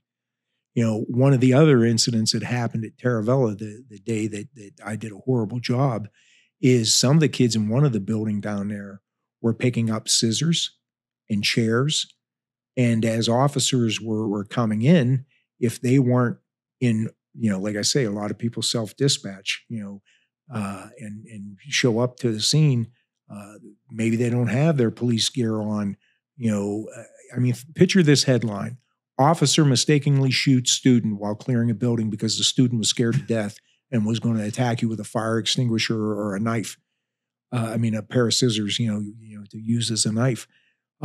There's no winner from that. So you need to figure that out. At MSD, they had code words, yet nobody knew the code words. So one of the teachers got with one of our officers. One of our officers says he's at a door and he's saying, "Hey, Coral Springs Police, let me in." And they're saying, "No, we're not letting you in," because they're trained not to let you in. He said he could hear more and more chairs being slid against the door. And, he's like, I was going to FaceTime him, but I forgot my phone's in my car because I ran as fast as I could. He took his ID out and slid it under the door. And then they're questioning him about information that's on his ID. What's your ID number? What's the police department address? And eventually one of the teachers from the other classroom that he cleared said, "Hey, we have a code word." And they gave the code word. Well, my suggestion for that, lesson learned, is the schools in your jurisdiction must provide a code word to your dispatch center that they have on file that they can give you so that we can, enter the school. In a perfect world, we would have the ability to have a key fob that would get you in all the doors. The doors, they all lock behind you. What we did in the short term after MSD is we put Knox boxes outside all the schools. But typically what we've done is we'd put a set of keys in there, All right. You got to have 10, maybe more, so we put 10 or more. We would put maps in there of the school, layout of the school. When you walk into a school, one of the best maps you'll see is the evacuation map for a fire drill. Gives you a perfect layout of the school. Take that map and use it. You should have that in your command book. All your command officers, your sergeants, your shift lieutenants, your captains, your deputy chiefs, anybody in your command structure should have a binder in their car that has a laminated layout of all the schools so that you have that readily available to you. In our case, we kept that in our command bus. So, I had one of those available to me at the time. But it was on a regular piece of paper. And it gets awful small when you have 30 classrooms, in a piece of paper there. At MSD, they had a state-of-the-art camera system. State-of-the-art, beautiful camera. The school district didn't trust us with the access to the camera. You got to remember the time and frame. It was the anti-police, the defund the police, a lot of bad feelings between the police and a lot of the communities. And I remember George Sobron was a captain in charge of our SROs, and he was frustrated as hell. He's saying to me, they don't want to cooperate. I'm trying to get access to the cameras before MSD. And they're like, "Well, we don't want you watching the cameras and catching our students doing something wrong." And we're flabbergasted saying, "Well, if you have one of your students doing something illegal in your school, wouldn't you want them removed?" And that just wasn't the case. We were operating in we weren't good partners with each other, and that became very clear. And afterwards, that was one of the things that we went out to correct is we needed to be trusted partners with our school, not the enemy. And that was something that needed to change. If we would have had access to the cameras, now I caution this. If you have access to the cameras, we didn't have a real-time crime center before MSD. We did one afterwards, corrective measure, based on that incident. In there, we had access to the school cameras. Now you have to practice. I used to go out and walk in and say, "Okay, pull up the cameras." And, the operator in a real-time crime center would say, "All right, hold on." They'd pull out their folder and they'd get it and say, "Okay, step 1 is this, and you log on this way." There's no time for that. They need to know how to access those cameras. And then just like the radio system in the sheriff's office, if you overload access to those cameras, they'll freeze, they'll shut down. So you need to know how many people can be on there. Can you watch the current cameras while rewinding another feed to try and find the killer? You need to know those things, and you need to know that before an incident occurs. On that day of our incident, we didn't have access to the cameras. No law enforcement people did. We had the school security people were relaying to us what they saw on the camera. And, we were saying, is this real? Is this current right now? And they're saying yes, but it wasn't. They rewound the cameras 20 minutes to find the shooter. So we're clearing the building, and they're saying he's coming from the 3rd floor down to the 2nd floor. Our guys are positioning up saying, okay, where's he at? And they're saying, no, we see him. He's coming down. And they're there saying, no, he's not. Where's he at? Now, put this into context, and I think I've said it, is we believe strongly in stop the bleed. We believe strongly in controlling bleeding and saving lives. And, if you got somebody that's bleeding out on a 3rd floor, but you're stuck on a 2nd floor because you're being told that the shooter's coming from the 3rd floor to the 2nd floor, and those seconds are being wasted there, what kind of position does that put you in? So all of those things need to be worked out ahead of time. And the last thing I'd say about cameras is make sure they're marked properly so that somebody who's looking at the camera will be able to relay where that camera is actually located. When we first got access to the cameras after this incident, we had to fight with the school board even after this incident to get access to the cameras. And when we did, they'd be like, okay, Mrs. Jones' classroom. What's that mean? I don't know where Mrs. Jones' classroom is. You need a descriptor. You need to say 3rd floor, northwest corner. There has to be a way so that when they're pulling that up, they can relay the information intelligently and efficiently to the troops on the ground. All right, so Clyde, why don't we've talked about kind of incident deployment. Let's talk about like I described it earlier as a shitstorm that was headed your way. Like there is a lot of post-incident fallout here that I think we can kind of walk through. Where do you think we should start that? Maybe dealing with families and kind of what happened when you had to deal with families? Yeah. Well, look, the families of the victims, hardest thing, how do you look at somebody and not feel their pain? It really is. Most people just want to know, did my child suffer? Probably the most common question I think a lot of people got is, did my child suffer? And a lot of instances they didn't. You could say with certainty that probably wasn't the case. That was there. The families, they look, if you have 17 families, and when we say 17, we're just talking about, the people who actually were attached to people who died in the incident. There were 17 others shot, but let's not forget, it's not just the people who were obviously the ones that were impacted the most, or people who lost somebody, they died.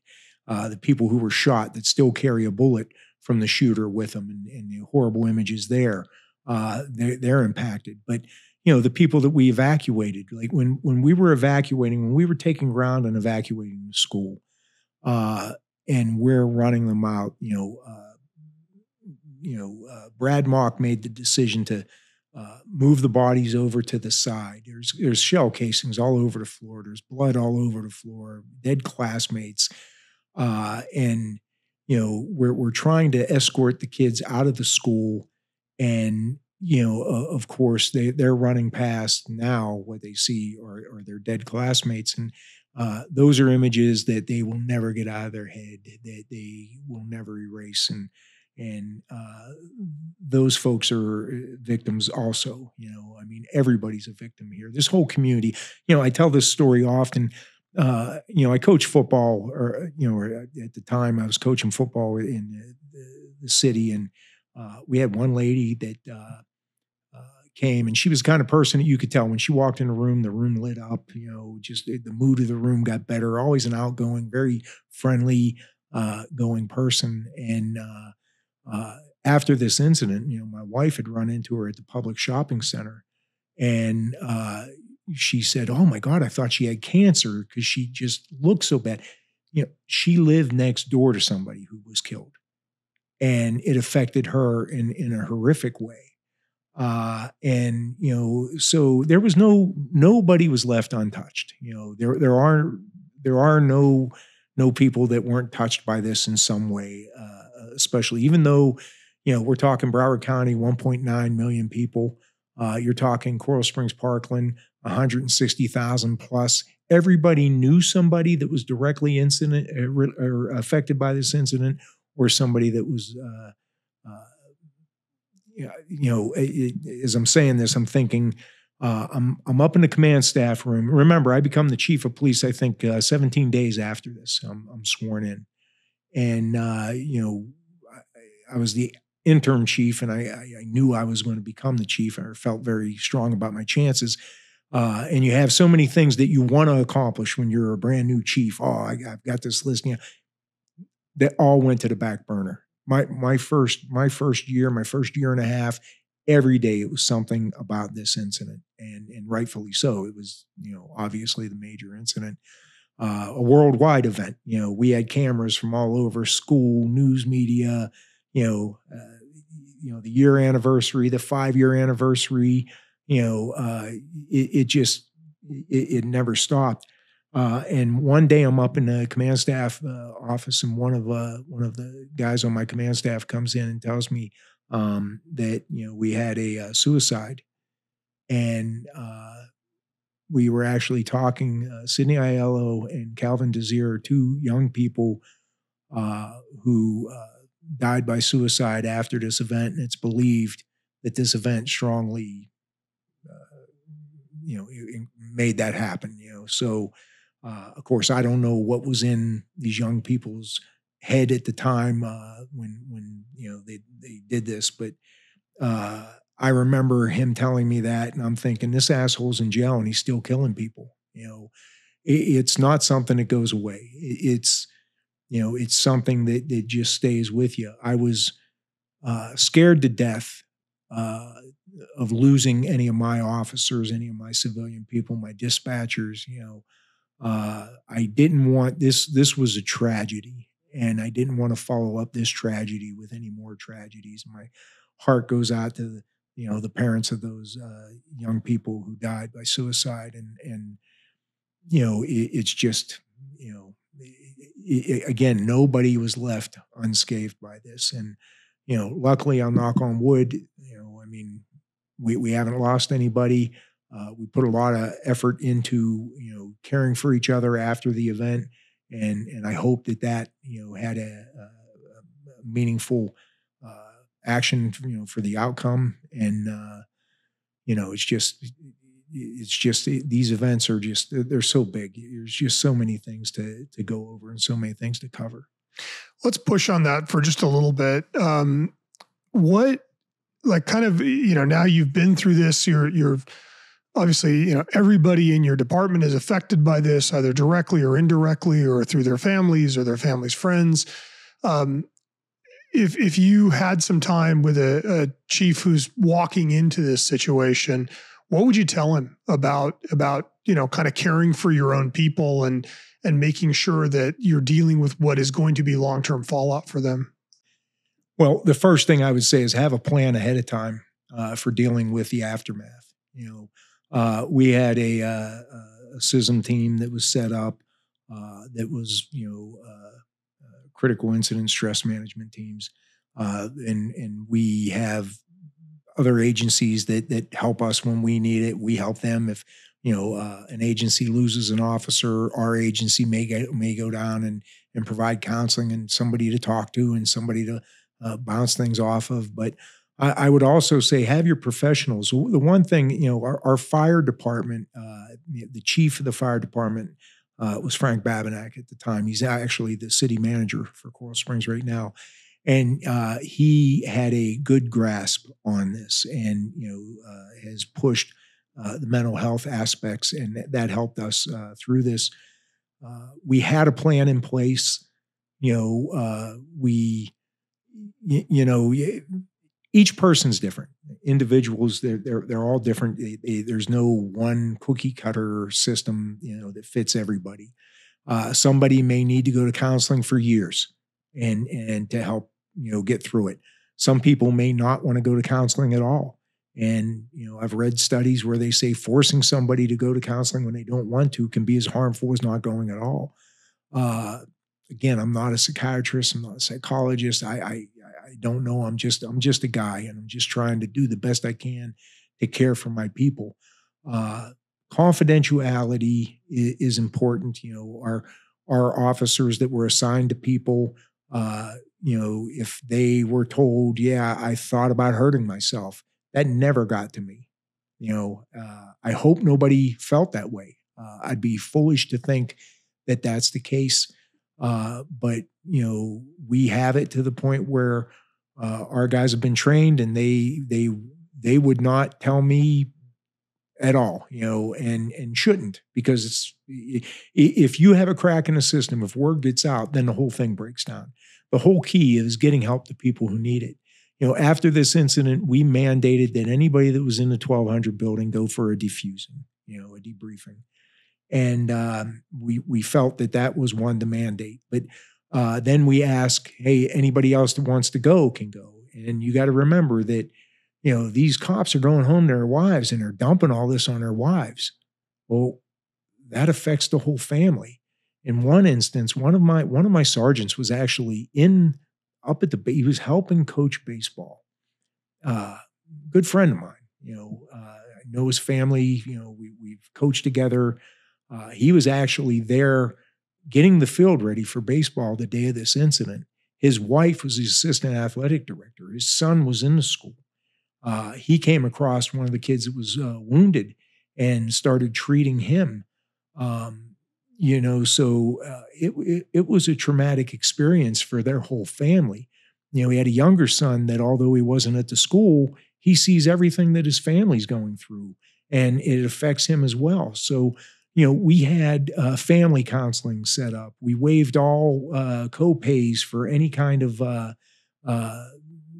appointments that you wanted to make, or, you know, with professionals. You know, we had professionals that we vetted ahead of time that worked with law enforcement. I think that's important. If you can find people that have worked with law enforcement and worked through some of these things, you know, those people are so hard to find and so valuable. And luckily, you know, we had a stable of them, and, you know, they're so willing to help. That's the one thing. After this incident, everybody was willing to help. Everybody wanted to help. In fact, it got to the point where everybody wanted to help so much that you were overwhelmed by all the ideas and help that they wanted to give you. It was almost as hard to juggle as everything else. But you got to have that plan in place, and you got to care for each other, and you got to look out for each other, and you got to watch for the signs that say, hey, this person's not handling this right. You know, a change in their behavior, a change in their routine. You know, somebody who maybe had never drank before is now excessively drinking. You know, all of those types of triggers. You know, and you've got to look after each other and make sure it's there. Having said all that, I felt like we had a good plan. I felt like we did it. And about 2 years after this incident, and I might be wrong, might be longer than 2 years, one of our victim advocates came to my office, and she was retiring. And, you know, I whenever somebody was leaving our department, I always tried to talk to them and, you know, give them time. And, you know, I was talking with her, and she said to me, we had a debriefing for police only. Cops are funny. They don't want to talk in front of people, and they won't talk in front of people. So, you know, we picked one session, and we said, this one's for cops only and only cops. And we put that out. Well, this victim advocate didn't know that that session was for cops only, and was about to go to the session. And, you know, she was told, no, this one's for cops only. And she said, oh, I said, oh, okay. And I put on a happy face, and I turned around and I got in my car, and she said, I sat in my car. And she goes, I thought, all the times I was here for you. And now the time I need somebody, you turned me away. And she sat in her car and cried. And what do you say? I'm hearing about this. This is years later. She's ready to retire, and she's saying this. And I mean, what do you do? I mean, I got up and I gave her a hug, and I said, look, I'm sorry.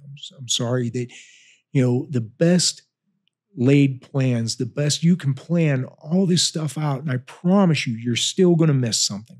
You're going to miss something. All you can do when you miss something is make it right. Do the best you can. I couldn't make that up to her. she needed help at that time, and we turned her away. And that is something that we'll have to live with. But I tell that story so that hopefully the next guy that's in my shoes won't go through what I went through. Please take note of that, and make sure that you have a plan that encompasses everybody, because everybody's important. Everybody's worth saving. So I want to just kind of hit two more topics. The first one, I mean, as this thing begins to spiral up, you guys become the focus of every politician in the United States and news media, and every agency in the area comes under fire. Talk to me about dealing with that, the glare of that bright spotlight that is shined on the agency and everybody around it. We've heard a lot about fake news. We've heard a lot about misinformation, disinformation. Even the best laid plans, things get twisted. You all know the telephone game. You start out, one end of the room, and you get the story always changes. So there are a lot of facts and things that get made up, get turned into issues. But one thing we can't get past the fact that upon this initial incident occurring, some of the sheriff's officers didn't enter the school. And, that rubbed a lot of my guys the wrong way. And I get it. But again, until you're standing in those shoes, you just don't know. What made things go out of control after this incident is, you have every politician in the world showing up, and they're showing up, and they're taking jets. They're trying to get here. They want to be there for the press conference. Afterwards, the sheriff called a press conference. The FDLE was there. I think FBI was there. Some senators were there. The one person that wasn't there was our chief. And again, our chief had already announced his retirement, said he was going. I was the interim chief because he was covering the role of the city manager, but he still was, the head of our agency. And nobody from Coral Springs was on that stage that day. And when our guys saw that, it miffed them. They were upset. They're like, we ran past these guys and ran into the school, and they didn't even invite you to the press conference. I guess I'd warn you about that. Make sure you know what happened that day, everybody's role. Later that day, one of the majors that I was very good friends with, had worked narcotics with years ago, one of my guys came up to him and said, now he was a major in charge of that area, and they told him, hey, your guys, crapped the bed that day. And, we're starting to go through that. And I don't know how much stuff got up initially to Sheriff Israel. I don't think that the Sheriff Israel knew all of these facts at the time. Again, those majors weren't there. The sheriff wasn't there, until later on. They're doing their jobs, and this is in the northwest corner of the county. They got there as quick as they could. But so I would try to get up to speed as best you can. I know it's important to get out in front of the press, but I would try to get up there and get up to speed. What happened with us afterwards is it became clear that it was getting out to the press that the sheriff's office guys, some of those guys didn't make entry into the school. And that was causing a lot of animosity. And, the sheriff started to become under fire. And in Broward County, Florida, the sheriff is an elected official. And re-elections matter to politicians, and with me, I'm an appointed position as a chief of police, so I don't have to worry about that, and I'm glad that it's that way. But now the sheriff finds himself in a bad political position, where his department's coming under fire. Some of they're talking, what happened here? What happened? Well, one of the things that they started to say is, well, Coral Springs withheld all the information. They were getting the 911 calls. And, I talked about how some of the calls came into our PSAP. Some of them went to the county. The cellular phones, which were the majority of the calls, came to our dispatch center, and landlines went to the county. And we relayed pertinent calls that they went, but we didn't relay all of the calls. And some of the calls that we'd get, would be from a terrified mother saying, "Oh my God, my daughter just called me and said there's a shooter." And we'd say, "Okay, what building?" I don't know. Or they'd say the freshman building. Well, the freshman building didn't mean anything to our dispatchers. We didn't know where that was. At one point we said, "Where is your daughter?" "She's hiding." Well, that doesn't tell us where she's at. Those calls aren't pertinent. There's no actionable intelligence in those calls. So, you wouldn't transfer those because you're just wasting a resource. You're wasting time transferring it. You're wasting time for the sheriff's office to interview those people that don't have pertinent information. So, that became a focal point, and that just started bad feelings between us. And, I remember afterwards, we used to always have the sheriff's deputies having lunch in our city because, the restaurants were in our city. Parkland was a residential community, not very many places to eat. And, if we'd see them out, we'd sit down, we'd talk to them, maybe sit and have lunch with them. Afterwards, it got to the point where the feelings were so bad, we weren't even talking to each other.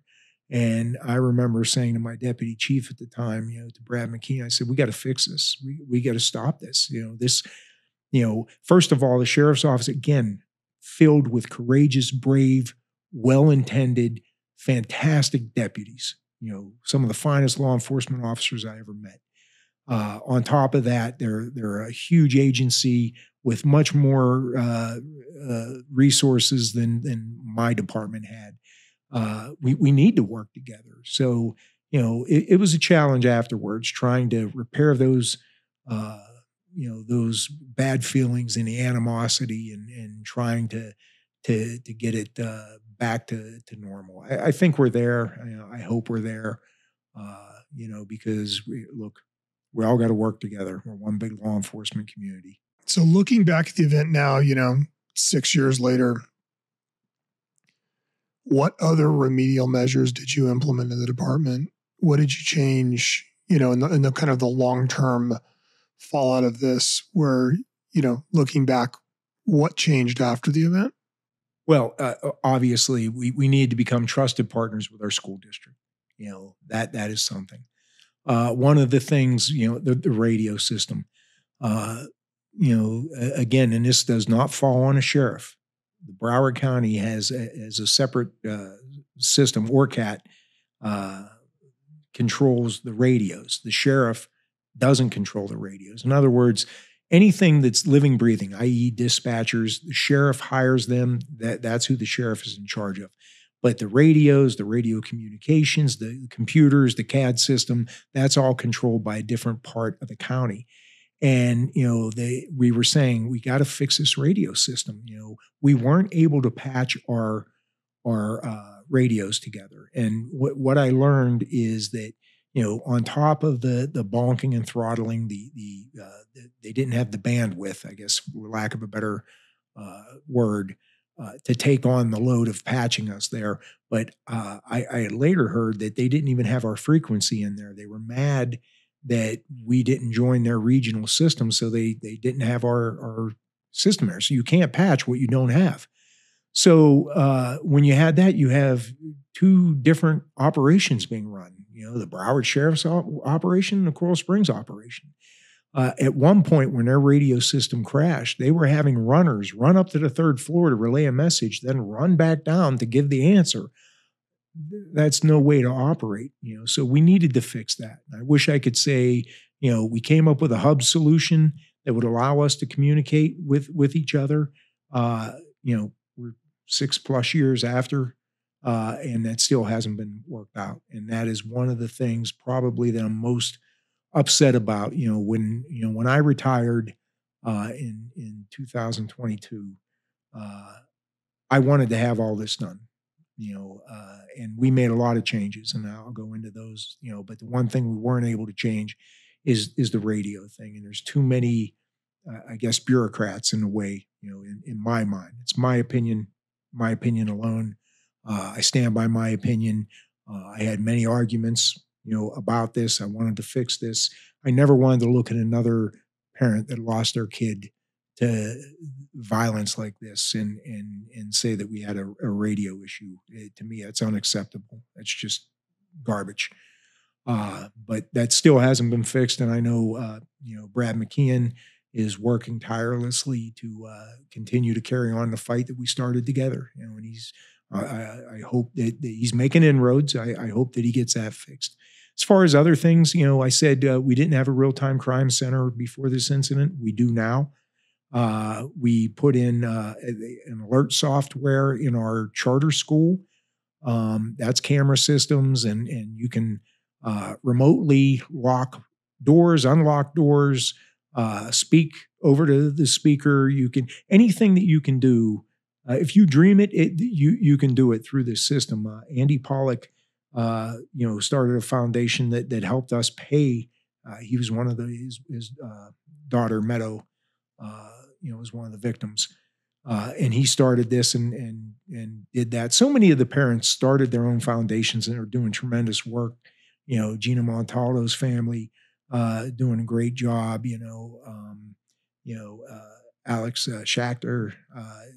Doing his family, those folks are doing a great job. So much is being done. So there's a lot of positives, this alert system that we put in, Good Morning America did a piece on it, and then it got scrubbed because of COVID, but it eventually aired. But anybody that would be interested in getting state-of-the-art technology, that's a platform. There's many more out there. I'm not advocating for one. I'm just saying the one that we did. That is something the Real-Time Crime Center can see and know when somebody's coming in. The cameras can follow that person going from camera to camera. You can select them. There's so much artificial intelligence is coming that, it's moving so fast. Locking in the cameras into our Real-Time Crime Center has been great. Probably one of the things that I think was necessary that we did is we started a threat management team. And if you get some disturbed kid who's making threats,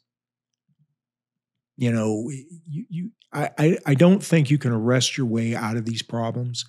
So there's got to be more than just that. Certainly arrest is one thing. I wish that in this incident, there were times where the shooter in Parkland could have been arrested, I believe, maybe successfully prosecuted. Most people don't know this, but he did purchase his AR-15. If he had a felony conviction, he wouldn't have been able to do that. But these threat assessment unit that we started, threat management unit, looks at all of the threat managements. They go out, they build a rapport with their parents. Parents of these kids are frustrated. The one thing that all these shootings or shooters have in common is somebody knows that this is going to happen.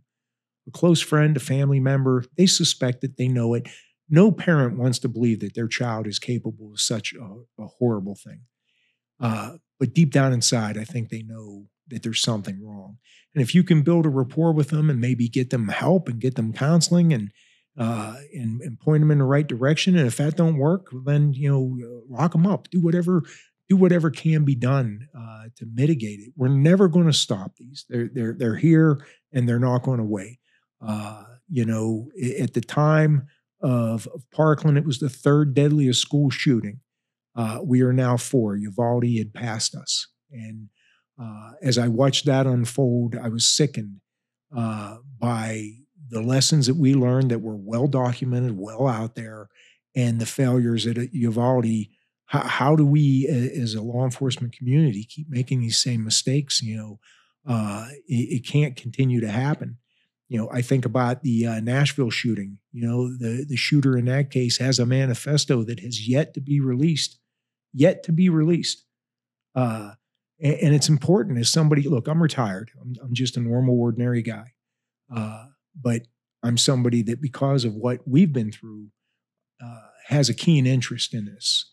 And I would like to know what motivated this person in Nashville to do their shooting. I think it's important if we're going to try and mitigate these. Threat assessment teams are important, and withholding information from them is maddening to me. I think it's liable, but again, my opinion. And in this case, I mean, it's normally, we always avoid talking about the manifesto or the motivation of a shooter, and we never mention their names. But like in this case, it's worth at least kind of double clicking on the fact that this kid had dozens of contacts with law enforcement. I mean, there were numerous people that had alerted the sheriff's office to the fact that this kid was a threat and, had made threats and, had this traumatic past. And, it's hindsight is always 20/20. It's very easy for us to look at these things and go, oh, well, it's, if you'd followed these 15 breadcrumbs, you would have found it. But when you look at the number of contacts here, it is really hard to think that this kind of, slipped through the cracks. And I think that the threat assessment unit is an opportunity to kind of coordinate that information and make sure that at least somebody's seriously looking at a kid like this before this happens. A year before this incident, the shooter in this case posted a video that was brought to the attention of the sheriff's office and didn't feel like they were taking it seriously. Look, in a day of social media threats, we all get them. In my department, we made it a priority. If somebody put a threat out on social media, more than likely within an hour, a few hours, we were sitting in that living room, talking with the parents and determining, is this a kid just being stupid, being a kid, or is there something more there? And there, look, we're all busy. Budgets get cut. I feel horrible for agencies around there that they can't. I mean, especially since the defund the police movement. If you look at what's going on in the country, we can't. Law enforcement. When I say we, I'm not talking about Coral Springs. I'm talking about law enforcement in general. Can't hire enough officers to serve their cities. And now you get these, social media threats. Do you take an officer off the street? Do you take somebody to follow up with them? I mean, we always did, but we were fortunate that we always had the manpower to do that. And I recognize that other people don't. In this instance, this shooter made 2 social media threats, at least 2 that we're aware of. One saying he wanted to be a professional school shooter. Another one, saying that he was going to kill a bunch of people. This lady that reported the BSO didn't feel satisfied. She ended up calling the FBI. Somehow they got the tips line from the Atlanta Field Division. The FBI agent that fielded the call, took it, found the other threat that he made, but never forwarded down to the Miami field office for follow-up. The FBI settled a lawsuit, $128 million roughly, to the families. Because of that failure, it hurts us all. It takes money out of budgets. Obviously, money's not going to bring back anybody that lost somebody here, but it really is. We need to follow them up. We need to have, in the threat assessment unit, the threat management team is probably the best thing that you can do. They build rapport with probation and parole, the family members. Close people and to the shooter. Most shooters tell somebody they're going to do this. They know, somebody knows, and if we can contain it and stop it or prevent it, we're never going to get rid of them all. But the ones that we can, let's try and do everything we can. I think it's our job. So I got one more question for you. What is your most profound memory of this event? Oh God. There's so many. I don't know. You know what? I'm going to say it has nothing to do with the event. It does, but it doesn't. After this event, I remember driving home and I heard a song on the radio, and I don't know who sings it, but the chorus of the song is a country song, and it says, "I believe most people are good. Mothers should qualify for sainthood. I believe most people are good." And I didn't pay attention. I mean, obviously, the day of the incident, I'm just, trying. There's so much going on. You're not even thinking straight. I was exhausted. I was actually sick as a dog also that day. And about a month later, I'm driving down the road and that song came on. And it was like a punch in the stomach, and, brought me to tears. And because you're sitting there at the time. I'm driving home the first time I heard it, and I'm thinking how horrible the world is, and how did we get to this point, and how what's the hope for America? What's the hope for our country? What's the hope for anybody? How can we as a people? How can this happen? We're awful. We're an awful. Just humanity is just out the window, and that second time, like I said, a month later, I heard that song, and I thought you're right. As horrible as this is, as horrible as I felt, as horrible as it can be, you can't lose it. Most people are good. When COVID came, the Hoyers and Montaldos were in our lobby. Two families who lost their kids that day. They were in our lobby giving us N95 mask and hand sanitizer. These are people that have every reason to hate the world and everything about it. And here they are helping us during the pandemic. You can't lose sight of that. Most people are good. There are good people out there. And too many times, you have an incident like this, and it's hard to sift through it and believe that, but there are. Clyde, thanks so much, man. This has really been enlightening, and I appreciate you coming out. Thank you.